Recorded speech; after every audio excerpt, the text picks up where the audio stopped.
इस वक्त हमारे साथ बातचीत करने के लिए हैं बंगाल बीजेपी अध्यक्ष शामिक भट्टाचार्य जी। शामिक जी, हम देख रहे हैं बड़ा डेवलपमेंट इस वक्त सुप्रीम कोर्ट में हो रहा है, जहां पे सुप्रीम कोर्ट ने ईडी के खिलाफ जो ईडी अधिकारियों के खिलाफ जो कार्रवाई होने वाली थी उसको फिलहाल के लिए रोक दिया है और साथ साथ ये भी कहा है कि वहां पर जो जितनी भी सीसीटीवी फुटेजेस है उन सबको प्रिजर्व किया जाए। आप इसको किस तरह से देखते हैं? चोर मचाए शोर, जो जाकर ईडी ऑफिसर से फाइल छीन लिया, एक राज्य के मुख्यमंत्री, वो भी डीजी और चीफ सेक्रेटरी को साथ में ले जा करके, सारे आला पुलिस अधिकारी, पुलिस इंस्पेक्टर, वो इस जांच का ऊपर हस्तक्षेप कर रहे हैं। It is absolute lawlessness, total absence of law and order, total breakdown of constitutional machinery, defying the federal structure. They are attacking on Indian constitution. ये पश्चिम बंगाल की जनता जानते हैं। देखिए, आज सुप्रीम कोर्ट का जो फैसला है, उसका जो ऑब्जर्वेशन है, उसको हम लोग स्वागत करते हैं। सुप्रीम कोर्ट ने साफ ये बोल दिया कि किसी भी सेंट्रल एजेंसी अगर किसी जगह में जांच करे तो उसमें इंटरवेन करना, अगर किसी राज्य की तरफ से उसमें इंटरवेन हो जाना है तब तो स्टेट में लॉलेसनेस हो जाएगा। इस सिचुएशन एक बड़ी बात कही गई कि सीसीटीवी फुटेज जो है उसको प्रिजर्व किया जाए। आपको लगता है कि वो प्रिजर्व हो पाएगा, बच पाएगा सीसीटीवी फुटेज को प्रिजर्व करने की जो बात कही गई है?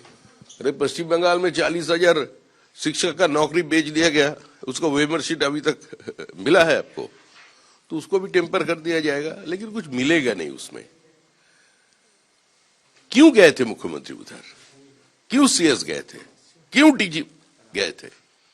क्यों एक पुलिस का इतना सारे इंस्पेक्टर उधर पहुंच गए थे? क्यों पुलिस अपने हाथों से वो सारे एविडेंस उठाकर ले जा रहे थे? किसी भी सेंट्रल एजेंसी, कोई प्राइवेट कोई संस्था है, उसमें जांच कर सकते हैं, जांच करते रहते हैं। वो तो कोई पॉलिटिकल पार्टी के ऑफिस में नहीं गए थे। Although I am not a spokesperson of ED का बात, सीबीआई का बात वो रोक रखेंगे, लेकिन हम लोग राजनीतिक स्तर पे जो देख रहे हैं पश्चिम बंगाल में जो हो रहे हैं, देखिए 2021 चुनाव का नतीजा आने का बाद 27 दिन में हमारा 56 बीजेपी कार्यकर्ता को मार दिया गया। सीबीआई इंक्वायरी चल रहा है। पुलिस कोऑपरेशन तो बहुत दूर की बात है, पुलिस सारे एविडेंस को गायब कर रहे हैं। जितना भी साक्षी है उसको हॉस्टाइल बना रहे हैं, लोगों को डरा रहे हैं ये विड्रॉ करने के लिए केस। तो ऐसा स्थिति में पश्चिम बंगाल चल रहा है। आज पश्चिम बंगाल का स्थिति क्या है, इसलिए सारे हिंदुस्तान की वासी जो है उसको सोचना चाहिए। देखिए, we are living in a bordering state, we have a porous border with Bangladesh is more than 2200 kilometers. SIR का नाम पर क्या चल रहा है? आज चाकुलिया में बीडीओ ऑफिस में आग लगा दिया। आज एक काउंसिलर इतना डरा है बीएलओ को, इतना थ्रेट किया, ही कमिटेड सुसाइड। टीएमसी काउंसिलर ने। ये तो आज की घटना है। एक बहुत महत्वपूर्ण सवाल है सर, एक चीज निकल के आई है हमारे साथ, हमको कुछ चैट सक्सेस हुई है, उसमें निकल के आया कि कैसे टीएमसी के लीगल सेल ने कोलकाता हाईकोर्ट में कार्रवाई नहीं होने दी, वहां पे जिस तरह से बाधा क्रिएट किया, सबको कहा कि आप इकट्ठा हुई, एक तरह से वहां पे एक तरह से गुंडागर्दी करने की कोशिश की। ये जो किया गया है, ये जो चीजें निकल के सामने आई, उसको आप किस तरह से? देखिए, कोई स्ट्रे इंसिडेंट नहीं है। Lower judiciary under threat. आप किसी भी जिला पे चले जाओ, जाकर के अब देखिएगा, अगर टीएमसी का किसी नेता या टीएमसी का किसी गुंडा का खिलाफ केस चल रहे हैं तो भीतर में 100 आदमी घुस जाते हैं। वो न्यायाधीश को डरा रहे हैं, धमका रहे हैं।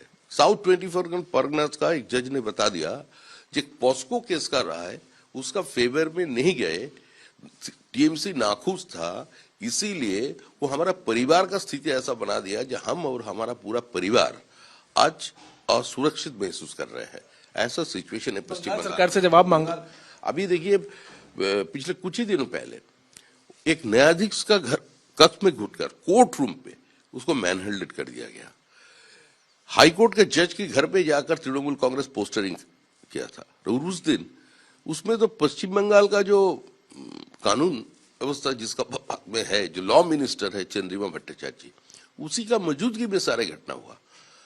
तो पश्चिम बंगाल में चाहे पत्रकार से लेकर न्यायाधीश से लेकर महामहिम राज्यपाल और वहां से लेकर अब जहां भी जाइएगा सभी जगह में हालत एक ही है।